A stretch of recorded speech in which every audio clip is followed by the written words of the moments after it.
ये JEE 2026 का question number 1 है। चलिए सॉल्व करना शुरू करते हैं। पहले क्वेश्चन आप पढ़ लो। Consider a large disc of radius R, ये बड़ा वाला डिस्क है, ये रेडियस आर है, एंड टू स्मॉलर डिस्क, ये दोनों स्मॉलर डिस्क हैं जिनका रेडियस आर बाई 50 दे रखा है। तो इन दोनों का जो रेडियस है this is R by 50। Clear है बिल्कुल। Lying on it circumference as shown in the figure. The smaller disc are initially in contact with each other, दोनों एक दूसरे के कॉन्टैक्ट में आपस में, और इसके साथ बड़े वाले के साथ कॉन्टैक्ट में है ही। With an angular separation delta theta, दोनों के जो सेंटर के बीच का सेपरेशन है एंगुलर सेपरेशन वो कितना दे रखा है, डेल्टा थीटा। देखिए यहाँ देखिए मेंशन कर रखा है। They are made to roll without slipping in opposite direction, एक इधर जा रहा है एंटी क्लॉकवाइज और एक क्लॉकवाइज जा रहा है 2 ओमेगा से, ठीक है। With constant angular velocities omega and 2 omega, while the larger disc is held stationary, ये जो बड़ा वाला डिस्क है ये रेस्ट में है। The time tau at which the smaller disc are again in contact, ये घूम के इधर से आएगा, ये घूम के इधर से आएगा, आपको पता लगाना कहाँ पे दोबारा ये कॉन्टैक्ट में आ जाएंगे, राइट। तो जाहिर बात है कि इसकी स्पीड ज़्यादा तो ये ज़्यादा दूर चलेगा, ये कम दूर चलेगा, तो एज्यूम कर लेते हैं कि ये दोबारा कहीं यहाँ पे आते हैं, यहाँ पे दोबारा इनका कॉन्टैक्ट होता है ना, यहाँ पे दोबारा इनका कॉन्टैक्ट होता है, मान लेते हैं, ठीक है। तो इस वक्त भी सेंटर पे ज्वाइन कर दीजिए, सेंटर यहाँ है, दूसरा का सेंटर यहाँ है, दोनों के बीच में जो एंगुलर सेपरेशन होगा वो डेल्टा थीटा जाहिर बात है कॉन्स्टेंट ही रहेगा, ठीक है। अब एज्यूम ये कर लेते हैं कि ये जो इधर से यहाँ तक चल के आया है, इसका एंगल इसने एज्यूम कर लीजिए θ1 कवर किया, और इसने ये जो यहाँ से आया है इसको मान लेते हैं θ2, मान सकते हैं। तो सब एंगल मिला के कितना हो रहा है देखो, टोटल एंगल अगर हम यहाँ पे ऐड कर दें तो हमें क्या मिलेगा कि θ1 प्लस θ2 प्लस ये वाला डेल्टा थीटा और ये वाला डेल्टा थीटा, यानी 2 डेल्टा थीटा, सारे एंगल्स को मिला देंगे तो जाहिर बात है कि 360 डिग्री हो गई, यानी 2 पाई। तो पहला स्टार्टिंग पॉइंट तो हमारा ये यहाँ से स्टार्ट करेंगे हम लोग, क्लियर है। अब एक चीज़ है देखो, ये जो अपने ऊपर रोल करा ना, देखो smaller disc are initially in contact with each other, they are made to roll without slipping, ठीक है। तो ये अपने ऊपर रोल कर रहा है, तो इसकी जो वेलोसिटी होगी यहाँ इससे इसके सेंटर की वो क्या आएगा जरा देखो, मैं v1 बोला हूँ, इस वाले को 1 मान रहा हूँ, है ना, इसको मैं 2 मान रहा हूँ, तो v1 क्या हो जाएगा, जाहिर बात है कि उसका अपना r और ओमेगा 1, तो r कितना है और हम जानते हैं दिस इज r बाई 50 और ओमेगा 1 इसका ओमेगा है, ठीक है। सिमिलरली v2 बताओ क्या होगा, v2 यानी उसका r भी r बाई 50 है, लेकिन उसका ओमेगा 2 ओमेगा, ठीक है। तो दिस इज वैल्यू कितनी आ रही है, 2 ओमेगा r बाई 50 और इसका ओमेगा r बाई 50, ये वैल्यू आ गई है हमारे पास। अब आ गई है, अब मुझे इसके v1 की स्पीड, यानी ये v1 है, मैं दिखा दे रहा हूँ, दिस इज v1, और ये आपका जो है इस साइड जा रहा है, ये v2 से जा रहा है, दोनों वैल्यू हमने यहाँ निकाल रखी है। अब मुझे ये मालूम करना है कि इसका v1 तो मालूम है सेंटर की कि इस स्पीड से आगे जा रहा है, लेकिन इस पॉइंट के अबाउट, इस पॉइंट को मैं ओ मान लूँ, तो इसके अबाउट इसका ओमेगा क्या होगा, इसके अपने सेंटर के अबाउट तो ओमेगा था, लेकिन इसके अबाउट ओमेगा, यानी हमें लिखना देखो ओमेगा ऑफ डिस्क 1 अबाउट ओ, ये कितना हो जाएगा, ओमेगा 1 हो जाएगा v1 by total r total, कहाँ से, इसके सेंटर से ओ तक, तो यहाँ से यहाँ तक तो ये r है हमको पता, और ये फिर r प्लस 50।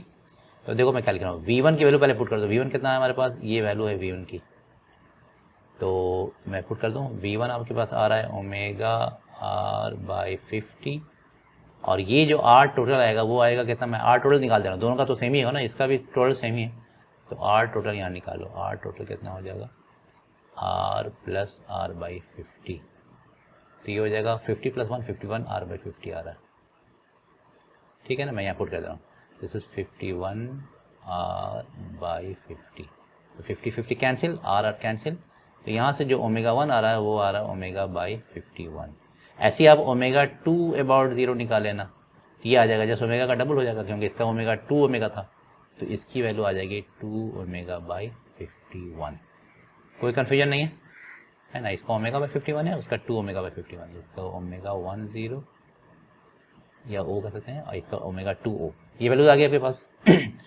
अब ज़रा देखिए कि ये जो चलेगा यहाँ से ओमेगा के इसके अबाउट, यानी ये ऐसे घूमता हुआ जा रहा है ओमेगा 1 से, ठीक है ना, और ये इसके अबाउट घूमता हुआ आ रहा है ओमेगा 2 से, ये 2 ऐसे ट्रैवल करेगा, तो θ1 जो उसने कवर किया है यहाँ से यहाँ तक θ1, तो θ1 हो जाएगा ओमेगा 1 इंटू टाउ टाइम में वहाँ पहुँच गया है, और θ2 जो होगा जो इधर से आया वो इधर, ये उसने का जो कवर किया है, तो θ2 हो जाएगा ओमेगा 2 इंटू टाउ, ठीक है।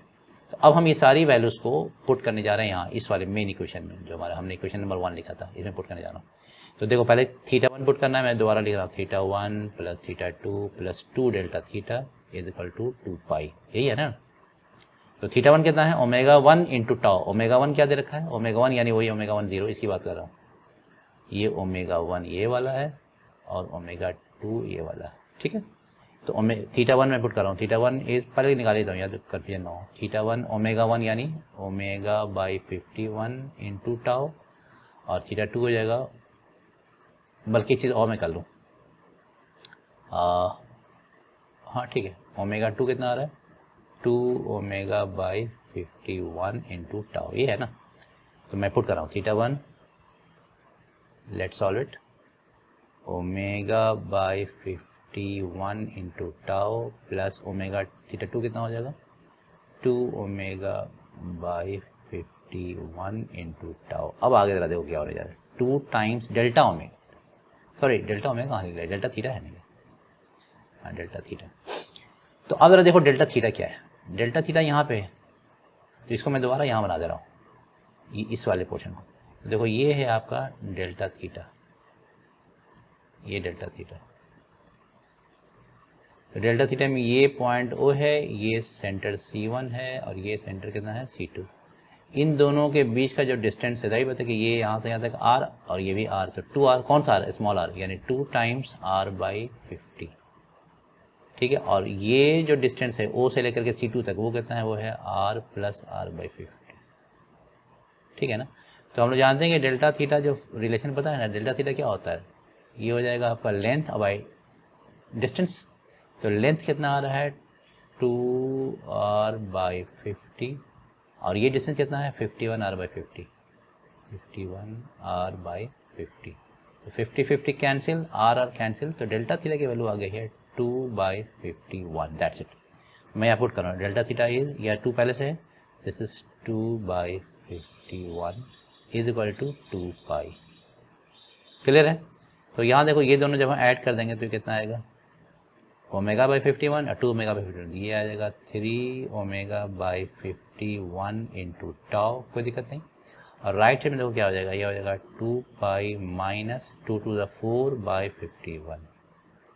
तो हमारे पास यहाँ से टाउ की वैल्यू क्या आ रही है, tau is coming out to be, इसको पहले लिख दो, this is 2 pi minus 4/51, clear हो गया। यहाँ से देखो ये 51 ऊपर जाएगा, मैं लिखूंगा यहाँ 51, और डिवाइड बाई ये 3ω नीचे आ जाएगा, तो this is 3ω। So this is the answer. अब देखो कौन वाला ऑप्शन है, तुम आसानी से कर सकते हो। 2 पाई माइनस 4/51 यहाँ है, 2 पाई माइनस 4/51, और यहाँ है, यहाँ 51/ω है, यहाँ 51/3ω, तो यानी सी इज द आंसर। तो आंसर इसका सी आ गया, ठीक है। ये ऐसा गलत दिया हुआ है, हटा दो, सी कर दो इसको, ठीक है। अब भाई ये क्वेश्चन नंबर 2 है, इसमें ज़रा देखो कि क्या कह रहा है क्वेश्चन, पढ़ो आप। Consider the circuit consisting of a capacitor of capacitance C, ये कैपेसिटर दे रखा है C, एंड बल्कि मैं से यहाँ पे रेड ले लेता हूँ, and A coil with n turns पर यूनिट लेंथ, ये जो बड़ा वाला कॉइल है इसका नंबर ऑफ टर्न्स पर यूनिट लेंथ L दे रखा है, एरिया जो है क्रॉस सेक्शनल एरिया S है, एंड लेंथ इज D, ठीक है, and D square is much greater than S। So there is another coil of length D/2, जो smaller coil है ना इसके अंदर, उसका लेंथ D/2 है, और उसका क्रॉस सेक्शनल एरिया S/2 है, और नंबर ऑफ टर्न्स 2n पर यूनिट लेंथ दे रखा है, ठीक है ना। तो मैं ऐसा कर रहा हूँ, छोटे वाले को मैं कॉइल 1 बोल रहा हूँ, स्मॉलर कॉइल जो है इसके लिए मैं कॉइल 1 बोल रहा हूँ। तो इसके लिए जो नंबर ऑफ टर्न्स पर यूनिट लेंथ है उसकी वैल्यू कितनी है, दिस इज 2n, ठीक है। इसका पाई R1 स्क्वायर जो क्रॉस सेक्शन एरिया होता है उसको मैं ले रहा हूँ कितना, दिस इज S/2, एंड जो लेंथ है इसका जिसको मैं L1 बोलूँगा, this is equal to D/2, कोई दिक्कत नहीं। और जो बिगर कॉइल है, मैं बल्कि इसको यहाँ रेड से लिखता हूँ, ज़्यादा अच्छा रहेगा।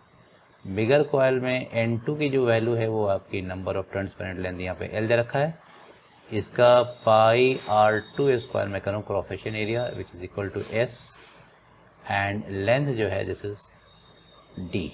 क्लियर बिल्कुल, यहाँ तक अभी हमने जस्ट नोटेशन हमने यूज़ किया है। अब आगे देखो क्या होने जा रहा है। This given now the ends of this smaller coil, ये वाला जो कॉइल है इस अंदर जो इसको कॉइल है, are connected with each other by an insulated conducting wire. इसको आपने कनेक्ट कर रखा है, ठीक है।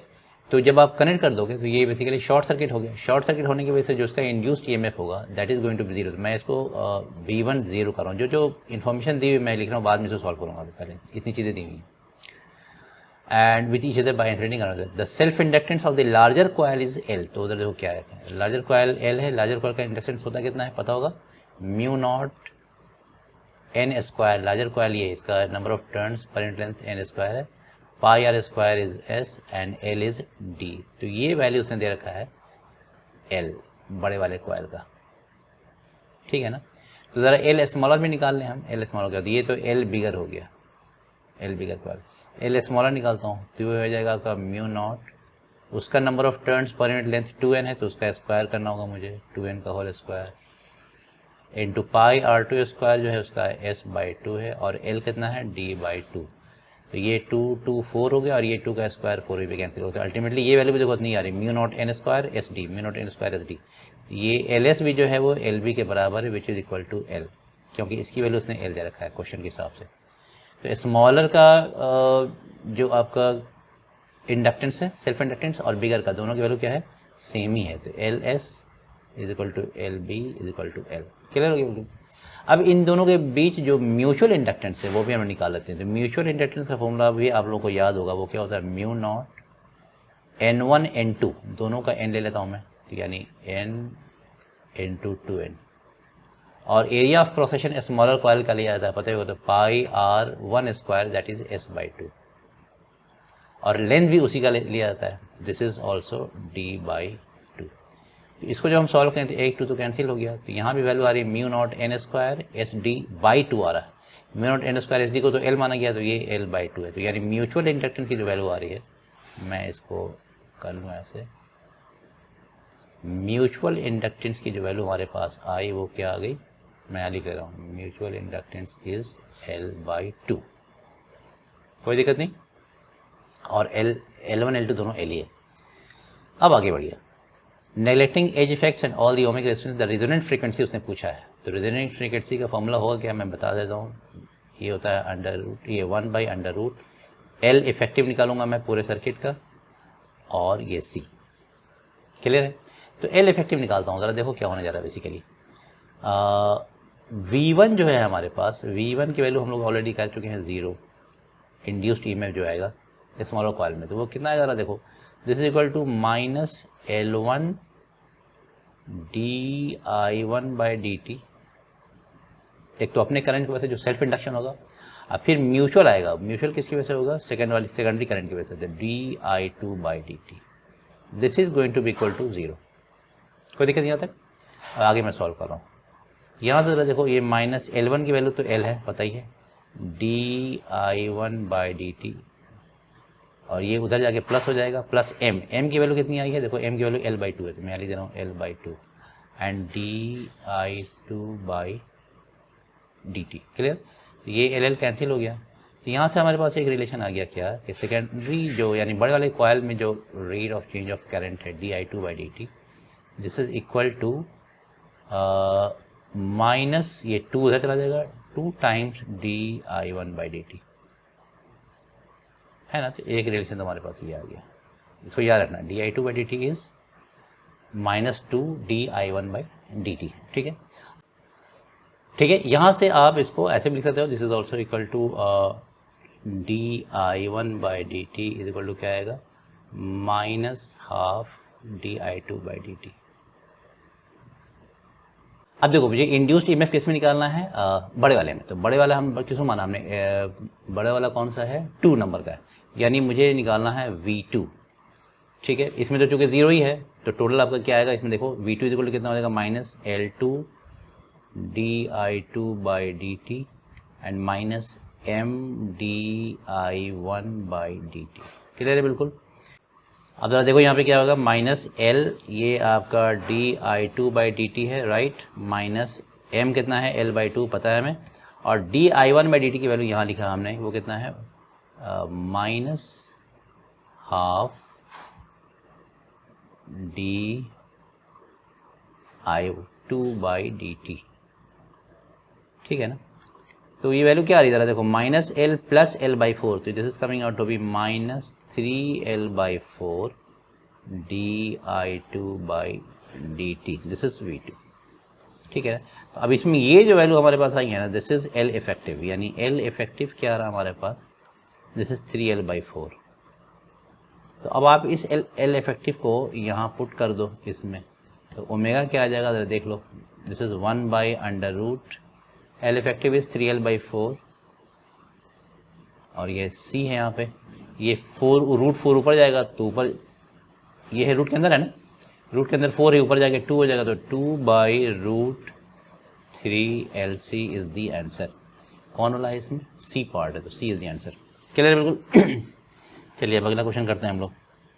अब ये क्वेश्चन नंबर 3 है। क्वेश्चन नंबर 3 में देख लो क्या है, solid cylinder of radius R rolls without slipping with the centre of mass speed is this, ये स्पीड दे रखा है on horizontal surface with vertical edge as shown in the figure, ये रोलिंग विदाउट स्लिपिंग का case है, ठीक है।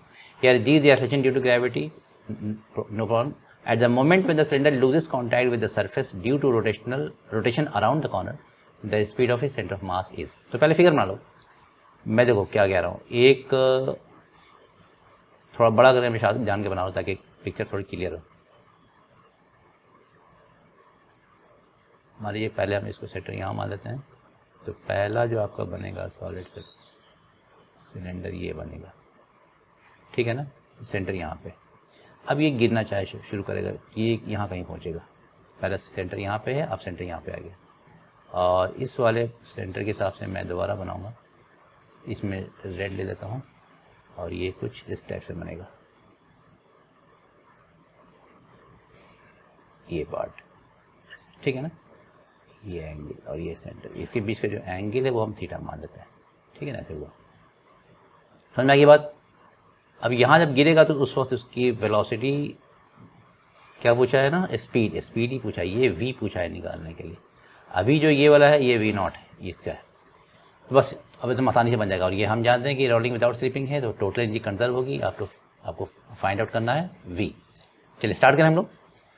तो एनर्जी कंजर्वेशन पे बेस्ड है ये, तो kinetic plus potential initial will be equal to kinetic plus potential final, ये निकाला हुआ ना। इनिशियल कौन सी पोजीशन, जो ग्रीन वाली पोजीशन है ये इनिशियल है, मैं लिख दे रहा हूँ, और ये रेड वाली पोजीशन है ये फाइनल पोजीशन है, और रेफरेंस लेवल मैं ये ले रहा हूँ, थोड़ा सा दिखा दे रहा हूँ मैं, ये बहुत ज़्यादा भाव है, ये ऐसे दिखा देता हूँ, this is my reference level है ना, ये आपका रेफरेंस लेवल है, क्लियर। यहीं से मैं हाइट वगैरह मेजर करूँगा।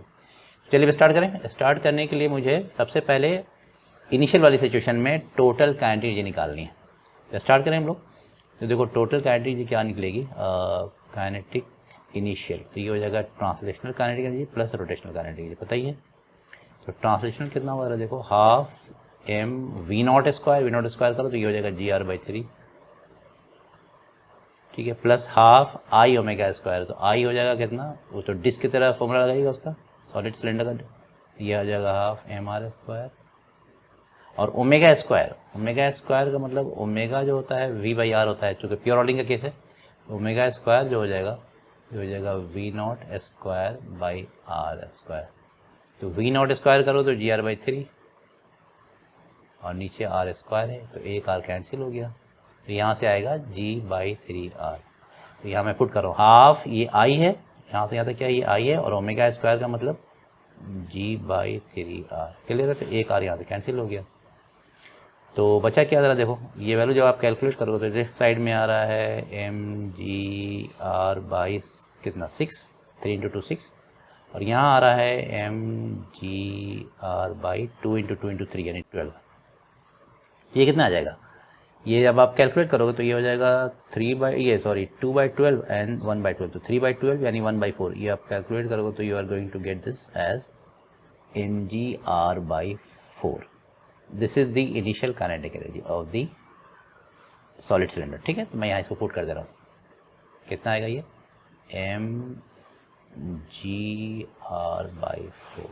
और पोटेंशियल कितना है, पोटेंशियल तो दायरे आपको पता ही है, पोटेंशियल है यहाँ पे, वैसे क्या कर लूँ, पोटेंशियल इज mgr, यहाँ से हाइट कितना r ही है, तो मैं लिख दूँगा यहाँ पे दिस इज सिंपली mg और r।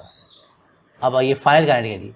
फाइनल काइनेटिक एनर्जी में ये वाला जो आपका सॉलिड सिलेंडर है वो इस पॉइंट के अबाउट, यानी पॉइंट P के अबाउट प्योर रोलिंग में है ना। यहाँ वो रोलिंग, प्योर रोलिंग मतलब प्योर रोटेशन में कहते हैं, रोलिंग नहीं बोला, प्योर रोटेशन, इसके अबाउट ये प्योर रोटेशन में है ना। रोलिंग में तो ट्रांसलेशन और रोटेशन दोनों होता है ना, यहाँ पे क्या हो रहा है, इसके अबाउट ये बिल्कुल ऐसे घूमेगा ऐसे, ठीक है, इस टाइप से।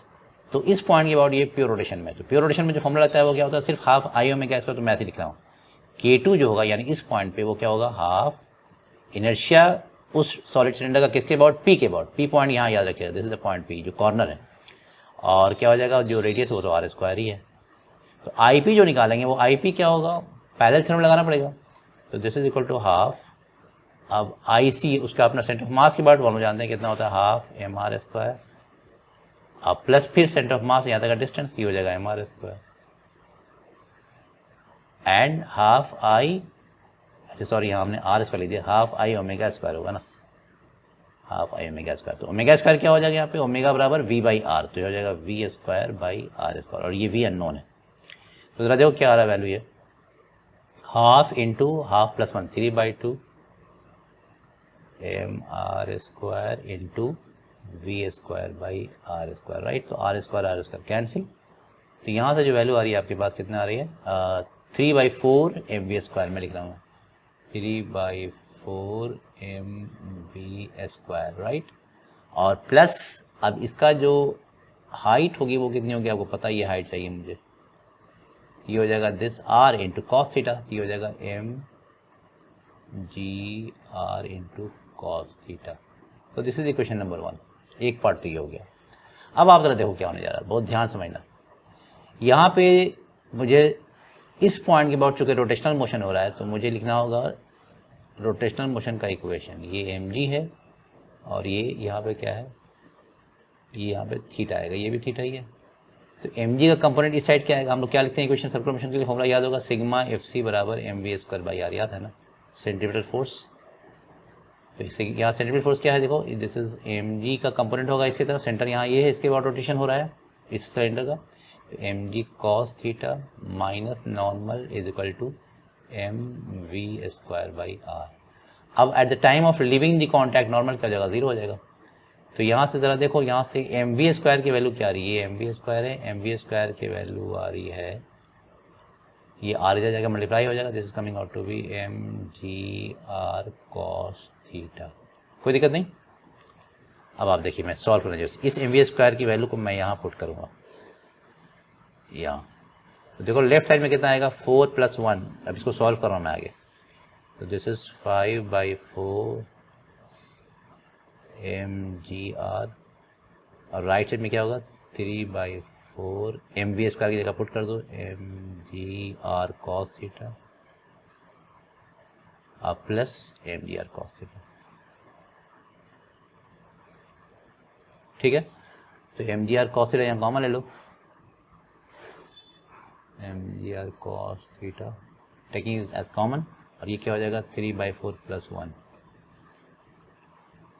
तो राइट साइड में ये वैल्यू आ रही 4 + 1, ये 7/4 mgr cos थीटा, और लेफ्ट साइड में क्या है 5/4 mgr, तो mgr/4 mgr/4 कैंसिल हो गया, तो यहाँ से cos थीटा की वैल्यू आ गई आपके पास कितना 5/7, क्लियर है बिल्कुल, है ना। अब मुझे v की वैल्यू निकालनी है, तो देखो अगर मैं यहाँ सॉल्व करूँ तो ये m कैंसिल हो जाएगा, तो v की जो वैल्यू आ रही है जो मुझे निकाल के देना है, तो v is √g into r into cos theta, तो सॉल्व हो गया, आंसर आ गया आपके पास, this is g into r, अब कॉस थीटा की वैल्यू क्या है 5/7, तो 5/7 gr is the answer,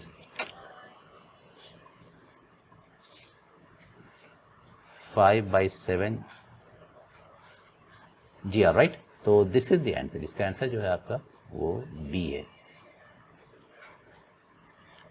done. Next question है क्वेश्चन नंबर 4, इसको पढ़ लो अच्छे से। अ डबल कन्वेक्स लेंस बनाते चले जाते हैं। सो this is the double convex lens, ठीक है। ऑफ रिफ्रैक्टिव इंडेक्स, इसका यानी लेंस का जो रिफ्रैक्टिव इंडेक्स है वो कितना दे रखा है, मैं इसको लिख रहा हूँ म्यू एल, लेंस का कितना है 1.5। And radii of curvature of the curve surface, ये जो आर है R1 R2 दोनों आप कह सकते हैं R1 और R2, ये दोनों की वैल्यू उसमें सेम दे रखा है। R1 is equal to R2 is equal to कितना है 20 सेंटीमीटर, जिसको आप लिख सकते हैं 0.2 मीटर। अब आगे भैया, this lens is immersed in a liquid of refractive index NL। तो चलिए मैं इसको कर रहा हूँ, यानी इसके ये पूरा आपने, ये कोई लिक्विड है कोई मान लो, इसमें आपने इसको इमर्ज कर रखा है, और इस लिक्विड का जो रिफ्रैक्टिव इंडेक्स है म्यू लिक्विड, इसको इसने क्या रखा है NL लिखने के लिए। Now the correct plot showing the variation of the power in the units of dioptre. ये आपको पता होगा कि पावर जो डायोप्टर में कब होता है, तो वैसे तो 1/f होता है, लेकिन फोर्स जब ये फोर्स बना है, फोकल लेंथ जब मीटर में होगा तब जाके ये पावर डायोप्टर में होता है। तो जाहिर बात है कि जो सेंटीमीटर है इसलिए हमने यहाँ मीटर में लिखा था पहले कि इसको आप मीटर में कन्वर्ट कर दो ताकि जो रिलेशन आए वो सीधा डायोप्टर में आए। तो डायोप्टर के साथ मुझे पावर वर्सेस NL जो है फोर्स, ये ग्राफ ड्रॉ करना है और मुझे पता लगाना है कौन सा सही है। तो चलिए हम जानते हैं कि फोकल लेंथ जो होता है इस तरह के लेंस का, focal length of length with respect to the medium, वो होता क्या है, वो होता है mu L by mu M minus 1/R1 minus 1/R2। बाकी सारी चीज़ें आप लोग जानते हैं ऑलरेडी, और इसी को हम लोग पावर बोलते हैं। तो मैं लिखने जा रहा हूँ म्यू L कितना है, ज़रा देखो, ये 1.5, और म्यू मीडियम जो है वो है NL माइनस 1। अच्छा 1/R1 यानी 1 बाई राइट साइड ये हो गया 0.2 माइनस, और वो आ जाएगा माइनस 0.2। तो finally we are going to get as, ये 0.2 हटा दो तो ये आएगा, ये भी 0.2 हटाइए, ये यहाँ आ जाएगा 2 5 ज़ा 10, ठीक है, और ये भी 2 5 ज़ा 10, और ये माइनस माइनस प्लस ये 10 आ गया। तो दिस इज पावर को जो एक्सप्रेशन आ रहा है वो क्या रहा है 10 times 1.5/NL minus 1। So this is the expression of power, और ये पावर डायोप्टर में, क्योंकि हमने फोकल लेंथ को पहले मीटर में कन्वर्ट कर रखा है, तो दिस इज इन डायोप्टर, ठीक है ना।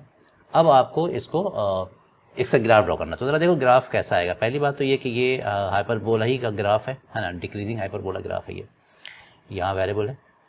तो अब ज़रा देखो क्या वैल्यू हम क्या पुट करने जा रहे हैं। फर्स्ट केस में मैं जानना चाह रहा हूँ कि देखो NL को मैं 0 नहीं बोल सकता, है कि नहीं, रिफ्रैक्टिव इंडेक्स आपकी जो है वो 0 तो होगी नहीं, तो 1 मैं ले लेता हूँ। 1 आप करोगे तो कितना आएगा, ज़रा देखो इस केस में मैं पुट करूँगी when NL is equal to 1। आप मतलब एक बार एक्सप्रेशन आ गया, ग्राफ ड्रॉ करना बहुत आसान है, मुझे डिफरेंट वैल्यू सिर्फ चाहिए। तो NL की वैल्यू अगर मैं 1 कर लूँ तो P कितना होगा, देखो आप डिफरेंट कन्वीनियंट वैल्यूज पुट करके देख सकते हो बहुत आसानी से। तो NL की वैल्यू 1 है तो P कितना 1.5/1, 1.5 माइनस 1.5, 0.5 इंटू 10 5, तो P की वैल्यू 5 आ रही है, ठीक है। यानी NL की वैल्यू अगर 1 होगी तो P इज़ 0.5। तो ज़रा देख लो यहाँ 1 से शुरू ही हुआ है, 1 पे 5 यहाँ भी है, 1 पे 5 यहाँ भी है, ये गड़बड़ है, ये गलत है, यानी C और D तो रॉन्ग हो गया है कि नहीं, ये तो होगा नहीं, ये गलत है और ये भी गलत है। तो अभी इन दोनों में कोई होगा, तो पहला पॉइंट तो निकल गया। और दूसरी बात हम आसानी से बताते हैं ये स्ट्रेट लाइन का ग्राफ तो नहीं है, तो आंसर हर हाल में ए ही आएगा, यहीं से चेक हो गया। लेकिन और ही मालूम कर सकते हैं, बाकी सब कुछ मिलता ही तो लग रहा है, लेकिन सिर्फ इसमें एक काम ये कर रहा है कि जैसे इसको स्ट्रेट लाइन कर दिया और इसको क्या कर दिया है हाइपरबोला दिख रहा है। तो एनीवेज आंसर तो ए ही होगा। आगे आप एक चीज़ और कर सकते हो कि अगर हम NL की वैल्यू को 1.5 ले लें तो 1.5/1.5 1 हो गया, 1 माइनस 1 0, तो P आपका 0 होना चाहिए, यानी ये ग्राफ 1.5 पे क्रॉस करेगा। तो देखो 1.5 पे P 0 है, एकदम सही है। और अगर NL टेंड्स टू इन्फिनिटी कर दूँ मैं, NL टेंड्स टू इन्फिनिटी, तो ये पूरा 0 हो गया, तो -1, तो यानी P जो हो जाएगा वो आ जाएगा -10। तो देखो ये बढ़ता चला जा रहा है, राइट बताइए 2 पे भी चेक कर लो, 2 पे